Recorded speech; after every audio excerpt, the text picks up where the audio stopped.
Welcome back to the Bitcoin Layer. Today we have a very special guest to talk to us about Bitcoin-backed stablecoins, a very, very interesting topic indeed. Mr. David Seroy, he is the founder and CEO at Old North Capital Fund. David, how's it going, man? Good. Thanks for having me, Joe. I'm super excited. Yeah, absolutely. Bitcoin-backed stablecoins, it's a topic that Nick and I have both wrote about extensively. I'm familiar with your work. You reached out to me, and since then I've been a bit of a fan myself. So why don't you give the listeners just a bit of background on who you are and what you do here in the Bitcoin space? Sure. So yeah, my name's David Seroy.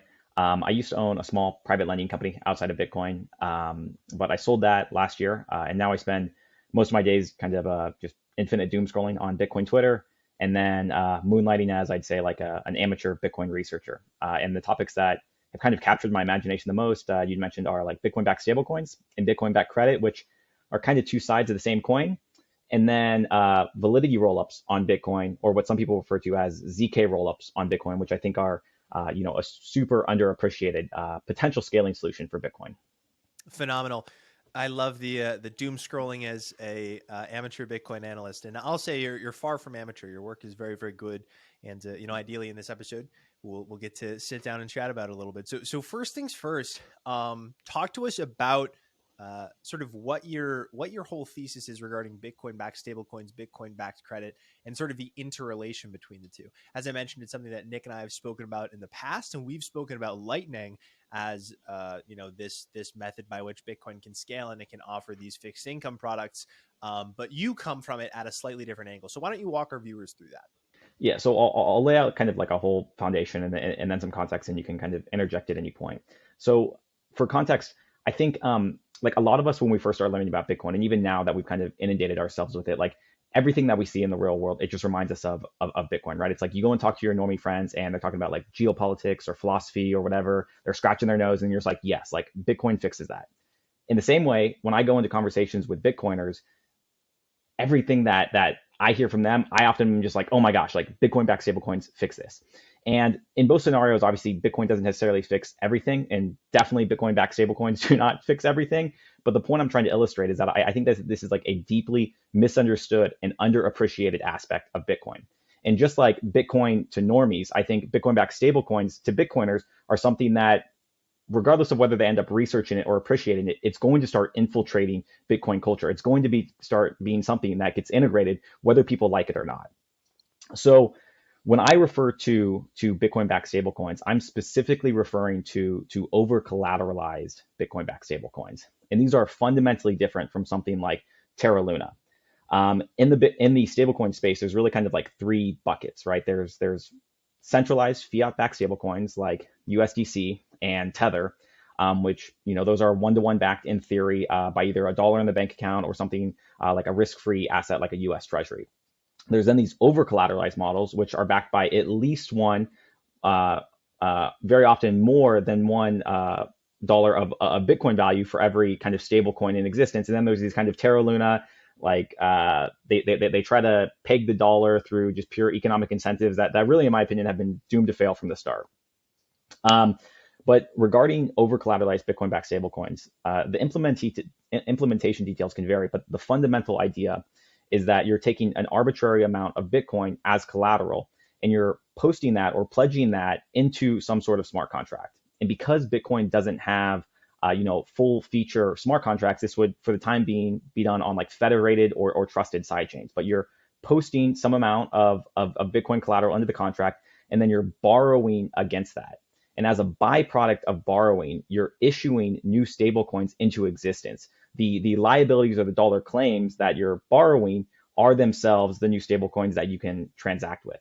And so an example would be, I could take $100 of Bitcoin collateral and I can post it into a smart contract, and then I can choose a kind of what loan to value or leverage amount I want to borrow against. So if I put in 100, I can borrow at 70%. I'm just picking that number, loan to value. And this is the protocol would mint and grant me 70 stablecoin tokens.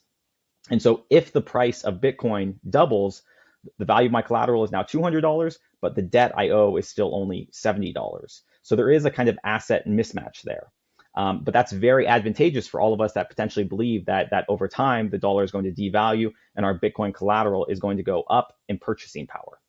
On the flip side of that, If the price moves against you, then obviously you are at risk of liquidation. And so this is the kind of crux of this over collateralized stablecoin argument, where it's how do you make these protocols restrictive enough to where they don't become fractional reserve, but loose enough to where they become collateral efficient, where you don't have to put up $1 million of Bitcoin collateral to borrow like $100,000 or something like that.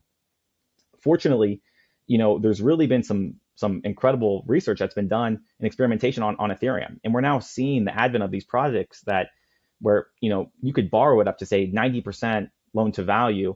You can borrow at 0% interest rate without KYC in a fully cryptographic manner. And that is like an amazing product. And we've seen these things in the wild with hundreds of millions and maybe even in aggregate billions of dollars, where they've gone through the past couple of years of these extreme drops of like 80% down, falls in price. And it's kind of proving that like these models are actually pretty resilient and quite useful. And there's a small contingent of us that say, hey, Bitcoin is the best collateral ever to exist. Like, why don't we bring these protocols and these products to Bitcoiners? And we're starting to see subtle demands of that. So I'll pause for a second and kind of see if you have any initial questions, but definitely more that I want to dig into.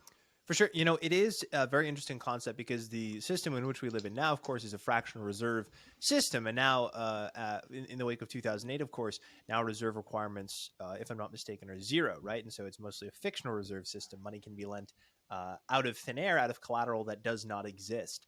And within, the Bitcoin ecosystem, the concept of over collateralization, it sort of corrects a lot of that incentive disfigurement that can occur when you're writing under collateralized loans, right? And it's more desirable for lenders in that regard as well, because with a loan to value ratio below 1, obviously lenders have the capability to go ahead and liquidate the collateral for a collateral that does fluctuate pretty wildly in price.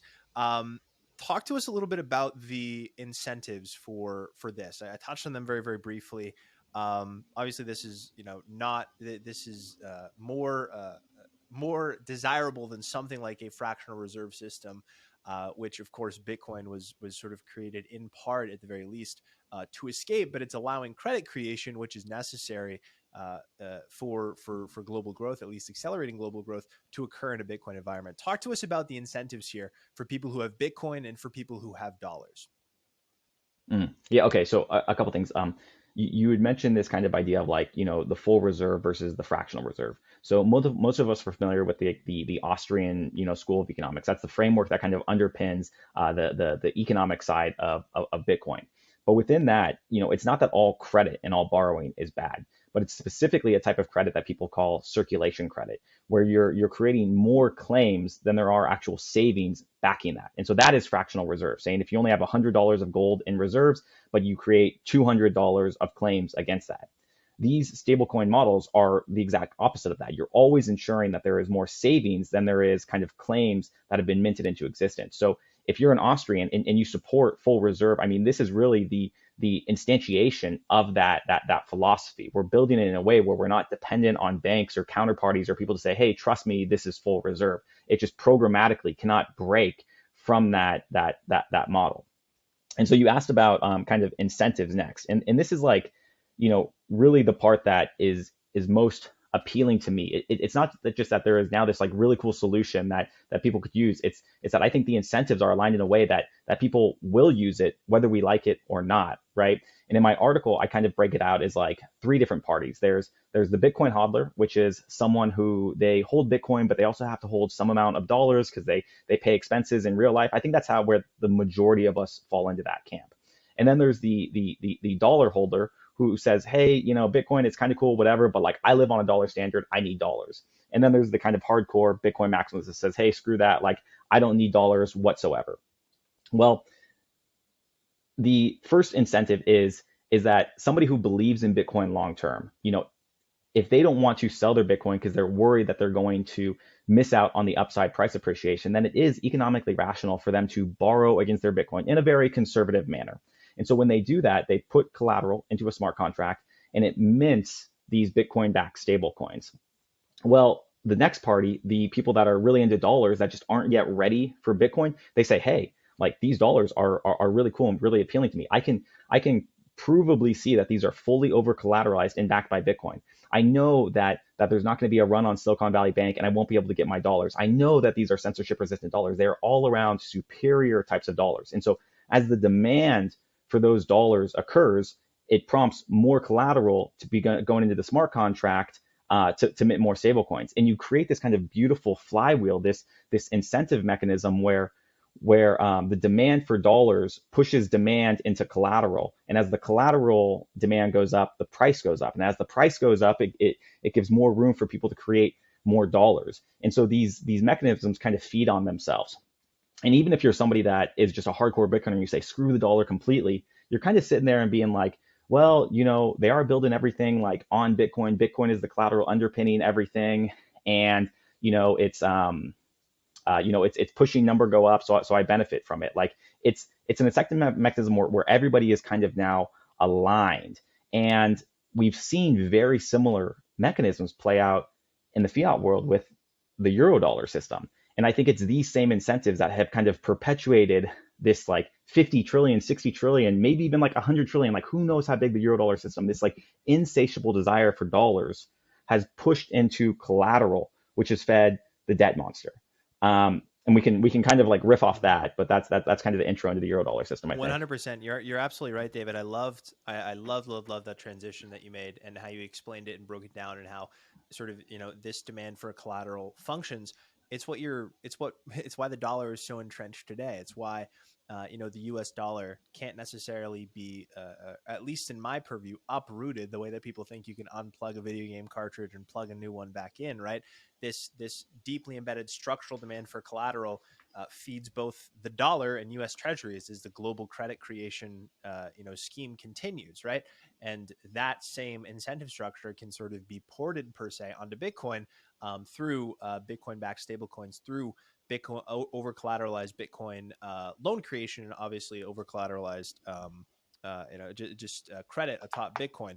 So let's talk about it then. Obviously, this system, the over-collateralized lending, leads to ostensibly much higher quality credit, whereas today people think credit growth, they go, oh no, 0% interest rates, credit is created just because it can be. In an over-collateralized regime, you're getting much higher quality credit. But I suppose let's do that. Let's transition into the Eurodollar system. How did the Eurodollar system come about? Let's discuss a little bit of the history of the Eurodollar system, and for our viewers, what exactly the Eurodollar system is. Sure. So simply, the Eurodollar system is dollar-denominated credit that exists offshore. So I think most Bitcoiners are very familiar with the narrative of World War II happened, a bunch of people came together at Bretton Woods conference, and the US was the dominant global world power, and they just said, hey, now the US dollar is going to be the global reserve currency. And that kind of laid out the onshore dollar system where you have, Daddy Federal Reserve at the top, you have all of the commercial banks underneath it, and the Fed controls the amount of reserves in the system and sets interest rate, and that's like how the dollar system perpetuates. But in the 1950s, kind of parallel to that system forming, people started depositing dollars offshore in kind of major financial hubs like, London and Zurich and wherever. And there were probably like three primary reasons why people did that. One was regulatory. There were entities with like huge dollar reserves like Russia who could never be banked by onshore US banks. So they had to have somewhere to get dollar banking. The second is probably like geographical, right? It's just inherently like the US banks didn't have reach all these different places around the world. And then the third one is kind of economical, where these offshore banks were able to pay higher interest rates on dollar denomination. So there was these three incentives: regulatory, geographic, and economic. And the system was like so deeply unregulated that if you and I, Joe, are like offshore banks, I could say, hey, Joe, will you like just loan me, $100 million? And you go, yeah, sure. And as long as like your balance sheet matches and it shows that like, hey, you created $100 million and my balance sheet also matches, then boom, we just created like $100 million in liabilities. And so it's people like Jeff Snyder who described this system as like this cashless and reserveless system. It's like, that is insane that like if people think fractional reserve is evil, like imagine like no reserve. Like that's how this entire system perpetuated. But of course, these entities kind of pushed the limits of this system. And eventually it came to a point where it was like, hey, Joe, like, I don't even know if you can actually honor that like $100 million commitment. That's like a little unnerving to me. And so then I started saying, well, now I need to request that it's backed by collateral. And it was like, what was perceived as this safe amount of collateral? Well, things like mortgages, mortgage-backed securities. And so in order to create more of these offshore Eurodollars, we now needed more collateral. So there was huge amounts of money that was buying up all these collateral, all of these mortgage-backed securities. It was like this birth of this gargantuan, securities market that we know today. And so you can see how like the insatiable desire for these dollars, for these like, unregulated dollars is what perpetuated the demand for debt. And the way debt works is like the higher the price of debt goes because it's more in demand, the lower the interest rates go. Well, the lower the interest rates go, the more people are taking out mortgages, the more they're taking out this kind of malinvestment, the more of this kind of badness of like the Austrian economic cycle we see. And everybody knows the story. Like that eventually led to, the 2008 crisis, where we were just over leveraged essentially on these mortgage-backed securities because they were the collateral underpinning the Eurodollar system. Once that system broke, then everybody said, well, what is more pristine amounts of collateral that we can use than mortgage-backed securities? Well, they started going to, government debt. They started buying these treasuries. And that's how we now have this system where all of these kind of dollars in the world, I shouldn't say all of them, but huge amounts of the dollars in the world are essentially minted as loans against the pristine collateral, which is government debt. And that ability for the government to essentially borrow more money and issue more treasuries has given them just huge leeway to put us into this entire debt trap. But all of it, again, stems from this insatiable desire for dollars, which then is pushed into demand for collateral. And because the collateral was debt, it allowed debt levels to get to astronomically high levels. And so what I am saying is that we can create better dollars using the same incentives, but instead of backing it with debt, which pushes interest rates lower and perpetuates this debt cycle, we're pushing that demand into Bitcoin, into the best saving device in history, which doesn't perpetuate these bubbles. So it's a very interesting dynamic going on there. Surely it is a very interesting dynamic. I have a few questions about collateral quality. When it comes to U.S. Treasuries, obviously we know that they're the world's preferred, the most liquid market for collateral. As of right now, a couple key differences come to mind. One is that Bitcoin doesn't have the liquidity profile of something like U.S. Treasuries yet. As of right now, I think the Treasury market is somewhere around $21, $22 trillion in total market capitalization, where Bitcoin is obviously right around the $450 billion mark. So what time frame do you feel, whether it's multi-year, multi-decade, you'll start to see Bitcoin, and obviously this factors in as well with the development of these instruments too, where you start to see Bitcoin more widely used as collateral for credit creation?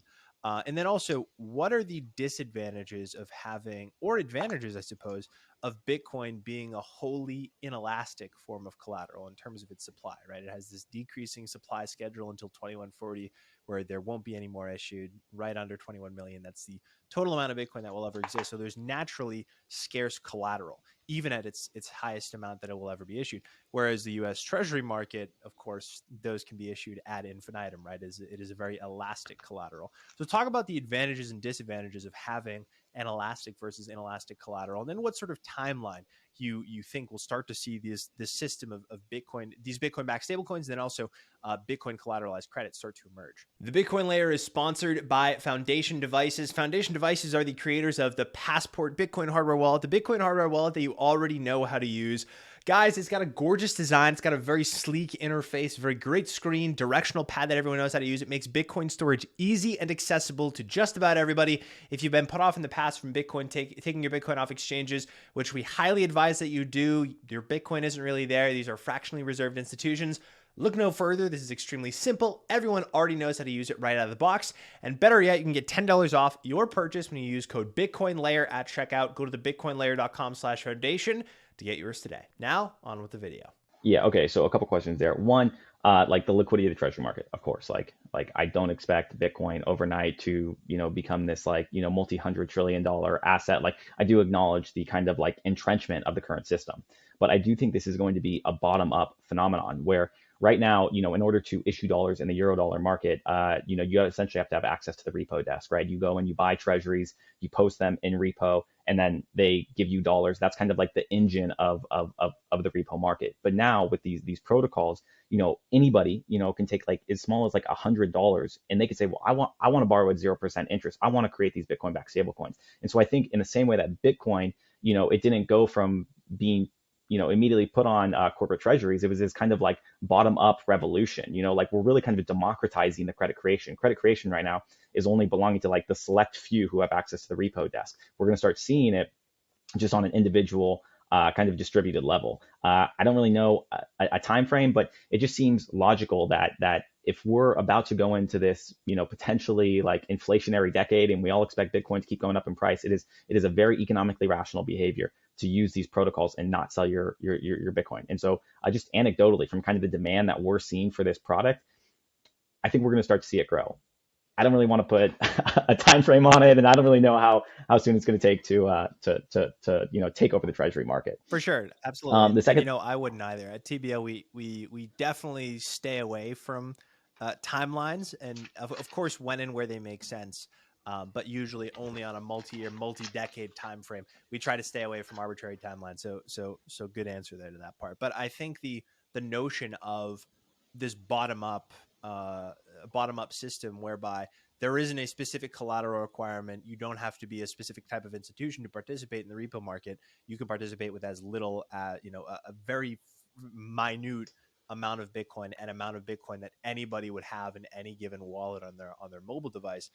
That's a really remarkable idea to me, for sure. Totally. And again, remember what I said, where it's like the whole thing that perpetuated the Eurodollar were those three incentives. It's like the geographic reach, like the economic incentives, and the regulatory. Like, I'm not going to make a judgment on like, the regulatory and SEC or not, but like, like these protocols can to some extent like operate outside of that. And so they are very Eurodollar in that sense. And then economically, the 0% ability to borrow against these, obviously that's like the best economic incentive you can get. And then geographic, just like you said, it's like Bitcoin is this like global asset, and anyone with just a cell phone can start using these. They don't need a semblance of like identity or credit to start using these. It's very, very, very powerful. But getting back to your other question that you mentioned, it's like the advantages and disadvantages of using Bitcoin as collateral. I'd say the primary disadvantage for the time being is that it's very volatile, right? And so there is risk that people will borrow against their Bitcoin, and then big price drops happen and they get liquidated. I would say that's an actual feature, not a bug. You want systems that if people are over leveraged, you want the leverage to essentially be cleansed and purged out of the system. But I do expect over time, that system will kind of start to self-regulate. And we've already seen that in some of the protocols where people are not just aping in at the highest possible leverage ratios they possibly can. Like they're being more conservative because they don't want to lose their Bitcoin. They don't want to be liquidated. I think the more important thing is does these mechanisms work to where, if an extreme price drop went, like, will the stable coin, which is the second product, like will that maintain its peg? And the answer is yes. So I'd say that's more important than that. The other thing that you mentioned about like elasticity is interesting, right? Because it's like in the Eurodollar system, the way that they created more dollars, this is like this elastic demand where there's desire to create more dollars. Like, how do you bypass this fixed supply to create more elasticity? And the way they did that is, one, they drove huge demand into the collateral, which increased the price of it, which allowed you to kind of borrow more and issue more of these dollars. Or they essentially rehypothecated the collateral. So if I had $100 million of treasuries and I said, Joe, will you loan me money against that? I could take that same collateral and I could go up to Alice and Bob and Carol, and I can essentially borrow against that same collateral. And so I can create essentially more claims against that collateral than the actual value of it. And so it's very similar to that kind of circulation or fractional reserve type concept, except rehypothecation is fractional reserve collateral. When you have these Bitcoin-backed stablecoins in these protocols, they can be programmatically made to where the collateral cannot be rehypothecated. It's cryptographically prevented from being able to do that. And the system starts liquidating itself before it ever goes fractional reserve.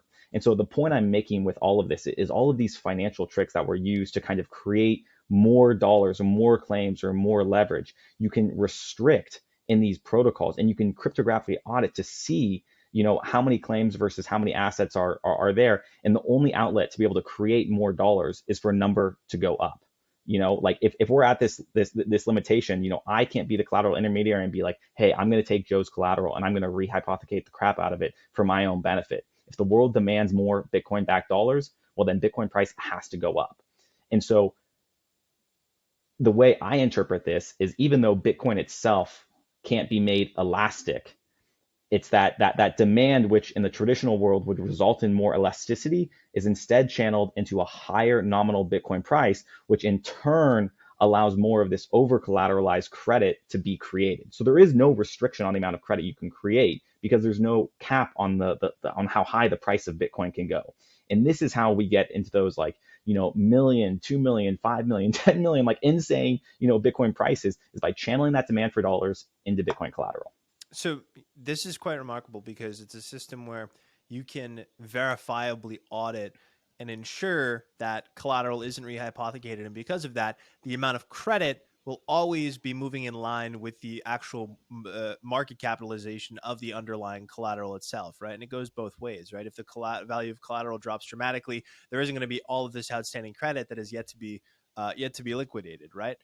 There isn't going to be this Bitcoin that was borrowed against 12 different places at a 70% loan to value ratio, and now all of a sudden Bitcoin's price has dropped 50, 60, 70%, and all of a sudden it gets liquidated in 5 different places at once, and then those claims get vaporized. This is an extremely remarkable concept. Talk to me about what are the applications that are getting built right now that are enabling this to occur.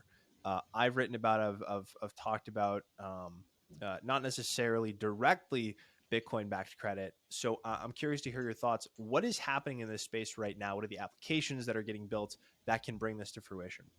Yeah, so there's two primary ones. One of the projects I've researched most closely is Sovereign, which is a protocol built on RSK, or Rootstock, which is a Bitcoin sidechain. And that team, Sovereign, has built a protocol called Zero, and this allows you to, as we described, put Bitcoin as collateral into a smart contract, and then you can borrow at 0% interest.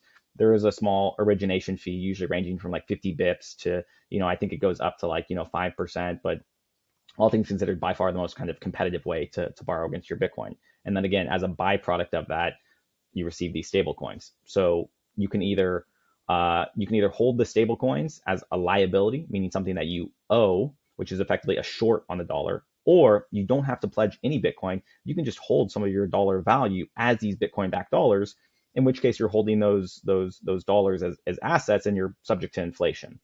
Another protocol, which I don't think is released yet, but that it has been in the works, is called Fuji Money, which is on the Liquid side chain. So both of these are kind of, I'd say Bitcoin compatible products. Yes, they are built on side chains, which for right now are federations, meaning there is a certain level of trust that you're taking on. But I think directionally, they're pretty powerful products. Absolutely fascinating. And I wanna shift gears into, because I know that some of these products are in their infancy, but the evolution of them is very, very fast, very rapid. In just a few months, in just a few years, some of these protocols go from nascent, not used, to widely used in parts of the ecosystem. So I have no doubt that over the coming years, we're going to start to see some of these things balloon in popularity. Particularly, I think the setup for this next market cycle for Bitcoin is a very exciting prospect to me, because we're obviously entering the downturn phase of this business cycle, of this credit cycle, where we're experiencing this sort of economy-wide deleveraging. There's going to be this growth downturn, and the upturn of that cycle, right? Whether it's 12 to 18 months from now, that's going to sort of align with Bitcoin's next supply schedule halving, where it gets cut in half. And so I think over the next 12 to 18 to 24 months, when all these things occur, the economic cycle is moving back into expansion. At the same time, the Bitcoin supply schedule gets cut in half. I think that the use and the development of these tools is also going to skyrocket as Bitcoin's price appreciates many fold. Within that vein, that these things are going to become ever more popular, I want to make our viewers aware of some of the risks associated with some of these Bitcoin-backed stablecoins, with these smart contracts. Walk us through some of the risks that are present as of right now, and some potential risks that could make themselves known. Yeah, sure. So there's actually like one of Lynn Alden's articles talking about DeFi. She mentioned some of these risks, and I post those in my stablecoin article on Bitcoin Magazine. And I think the first and most obvious risk is just it's kind of like working as intended, but you just there's a big price drop in Bitcoin, and some of your collateral gets liquidated because of the price drop. So that's number one. People need to be aware of that. The second risk is, yeah, these things are in their infancy and they are, coded as smart contracts, which could have bugs. So it could be a benevolent risk where somebody just outsmarted the devs and they were able to hack the contracts. I think that risk is becoming smaller as we're kind of able to see some of these protocols operate for the past couple of years in Ethereum world, and a lot of the stuff on Bitcoin is it's kind of forking some of those protocols. So they are battle tested kind of on these kind of like altcoin environments and then brought over. But definitely smart contract risk is another one. Also, because you're dealing with a stable coin, there is an oracle, and this is probably like the number one risk in my opinion, is that if that oracle can somehow be gamed, then it could, essentially break the protocol.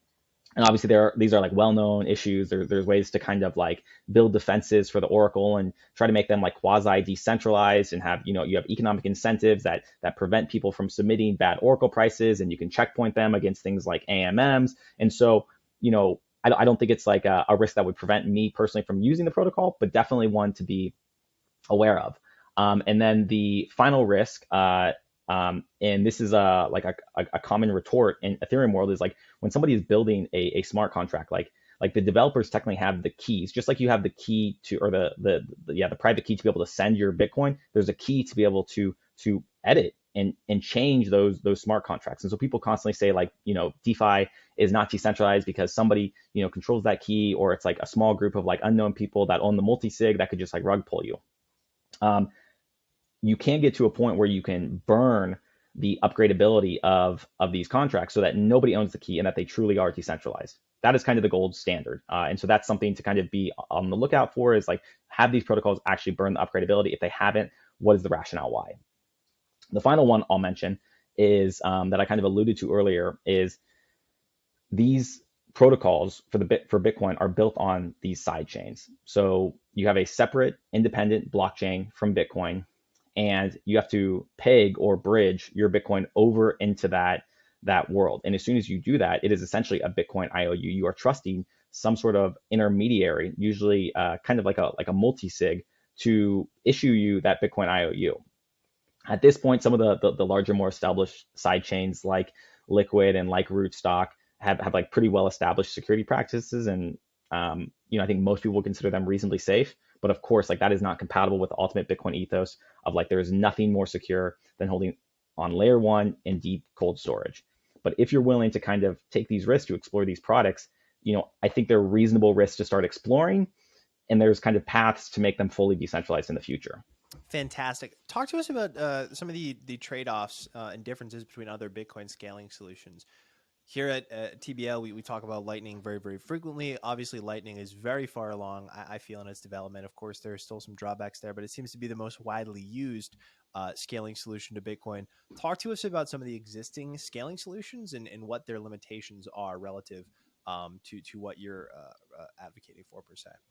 Yeah, I mean, we could talk about this for a while. And I'm probably gonna get like hate from a lot of people. Like, I love Lightning, I do, but I think it has limitations that a lot of people aren't quite aware of. Something like channel jamming attacks. I think like the most established Lightning devs have said like this may be an insurmountable issue that like we can never totally avoid. Also, the inherent nature of Lightning Network is it's all these kind of disparate channels, and so it's much more difficult to program and build like multi-party applications where multiple people want to like pool into like a single pool and create applications like decentralized Bitcoin-backed stablecoins off that. Or, people are talking about like Taro. Well, Taro doesn't really have like fully expressive scripting capabilities. So you can't really build, kind of like these decentralized Bitcoin-backed stablecoins and Bitcoin-backed borrowing, kind of like what I'm talking about. It all comes with these trade-offs and these limitations. And so having something like side chains as just an additional scaling solution is very, very powerful. But the problem is these side chains like are trusted, and I have to give context and go way back. So back in like 2014, some of the Bitcoin OGs, they put out this white paper, side chains, and this was Adam Back and I think Andrew Polstra and a lot of people from Blockstream, and they said, hey, here's going to be our scaling solution. Like, we're going to have Bitcoin as the main chain, minimal to no changes to that, and then we're going to have all these separate like side chains that kind of specialize in certain things. Where maybe you can go into this one and you can get like fully private encrypted transactions. Maybe you go into this one, and if you're a big blocker, you can do that. Like maybe you can go over here and like go to DeFi. And it was like this amazing vision where it was like scale and full features. Like people were like in love with this vision.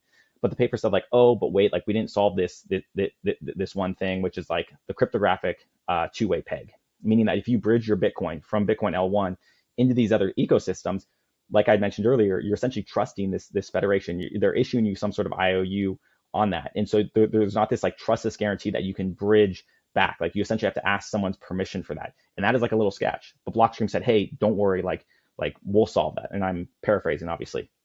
The problem is that Blockstream was never really able to solve that trustless two-way peg. And that's kind of why we put all of our eggs in one basket, in my opinion, with Lightning. But Lightning is now maybe doesn't have like the full set of features that we want. Another thing I forgot to mention about Lightning is like the node and channel management is like, it lends itself to being like highly custodial. There's a lot of other issues, even just like opening up channels and the capacity on layer one. But going back to these side chains, if we fast forward to several years, there's been deep levels of research, really cool research that's been going on in Ethereum world and their L2 scaling. And they've selected these solutions called ZK rollups. And there have been these like profound breakthroughs with these cryptographic proofs called ZKPs, which allow these kind of trustless scaling solutions. And so that problem that I described with these side chains, where you bridge into these L2s, you are trusting someone, a ZK rollup can eliminate that. You can have these trustless side chains. And like, that is so profound. Now we can have this world where we can make minimal to no changes to Bitcoin, but we can bridge into these other L2s, and you can have fully expressive smart contracts that don't require major changes to the layer one blockchain. Like you don't have to increase the block size. You don't have to add Turing completeness expressive smart contracts to Bitcoin. You make a minimally invasive change for something called like a ZKP verifier, and then you can open up this whole world and this whole landscape. And I think that's something that years ago people have always said, like, we will take good ideas from the Ethereum space or from the altcoin space, and like we will look to bring the good ideas onto Bitcoin. And I think people have like lost sight of that. And I think there is a disconnect between the average Bitcoiners, and I'm making broad generalizations here, their understanding of the kind of philosophical and monetary aspects of money versus the technical and deep research. And I think we've lost some of that. And I think it's very unfortunate. And I'm not advocating for changes to Bitcoin, but I am saying, hey, there's some pretty damn promising solutions out there, and we should at least research them. Absolutely. I think that, there is a level that I do admire within the Bitcoin community of vitriol towards the notion of extreme change. But I also do think that it's very important to, at the very least, have a discussion around these things. And, the way that Bitcoin itself changes and the way that second layer and third layer and side chains, they actually go ahead and develop. I admire the slow pace at which these things occur. And so I think this is an excellent part of the discussion that can and actively is being folded into it, because obviously credit is what makes the world go around, and dollars as of right now are what makes the world go around too. I think a lot of people, they misconstrued Bitcoin and the dollar as being rivals, enemies, what have you. I think the real difference is Bitcoin versus fiat currency, Bitcoin versus central banks that have the ability to manipulate interest rates and flood the system with money created out of thin air. The dollar is going to be around. The dollar is going to be around for several decades at the very least, right? It's something we talk about at the Bitcoin layer here. And it's something Bitcoiners themselves need to wrap their heads around, I feel. I think a nice way to sort of tie this up with a bow is maybe you can speak to that reality a little bit. The way that you close out your Bitcoin Magazine article is discussing that, look, we're going to be in this period of dollar usage for quite some time. Bitcoin may as well develop instruments that can stand to benefit from that structural demand for dollars. What do the next several years look like? What is this long and treacherous road that we see ahead of us in terms of the development of Bitcoin-backed stablecoins and Bitcoin credit? Yeah, so you brought up an interesting point there, and I want to make this like clear from my perspective, and please correct me if you think I'm wrong. Like, stablecoins in the dollar does not perpetuate the fiat system.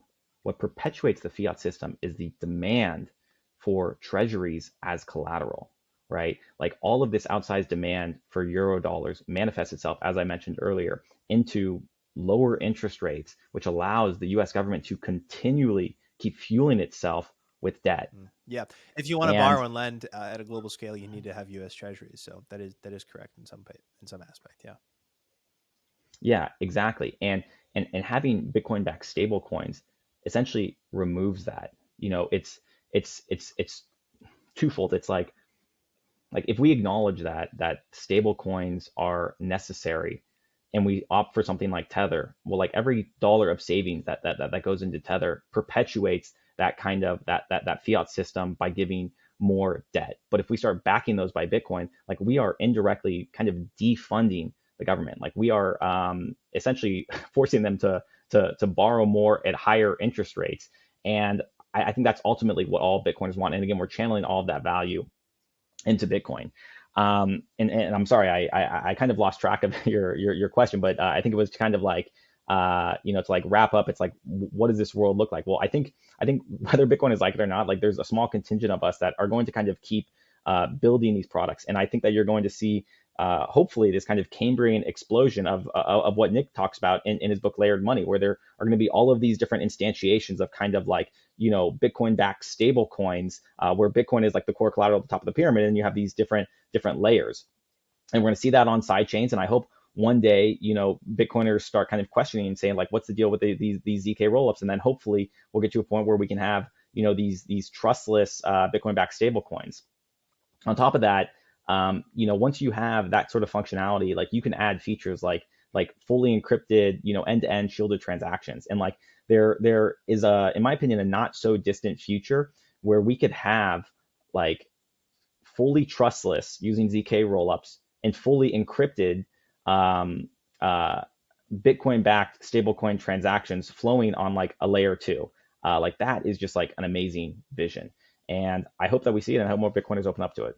Likewise, I hope that we see a future where Bitcoin can soak up the global demand for the assets and the financial instruments that are demanded and that are used every day for our existing and, of course, future financial plumbing and credit, as much as people hate that word in the Bitcoin community. David, thank you so much for coming on. This was an enlightening discussion, I hope, for our listeners, and I certainly know it was enlightening for myself. It has added to my framework quite tremendously, and this is certainly not the last that myself or the community will be seeing of you. Before we sign off here, where can people find you? Twitter, David_Seroy. Hopefully it's not too much shit posting content, and hopefully you guys get value from it. And definitely like DMs are open. I love talking about this stuff. So if anybody wants to send me something, please do. Absolutely. I'd highly suggest viewers and listeners go read some of David's additional auxiliary work on Bitcoin, on ZK rollups, Bitcoin-backed stablecoins, and the like. Of course, shoot him a follow on Twitter. If you liked and enjoyed this video, make sure you subscribe, whether you're listening on your favorite podcast platform or YouTube. And that is all for today. David, thanks again for coming on. Talk soon. The Bitcoin Layer is sponsored by Foundation Devices. Foundation Devices are the creators of the Passport Bitcoin hardware wallet, the Bitcoin hardware wallet that you already know how to use.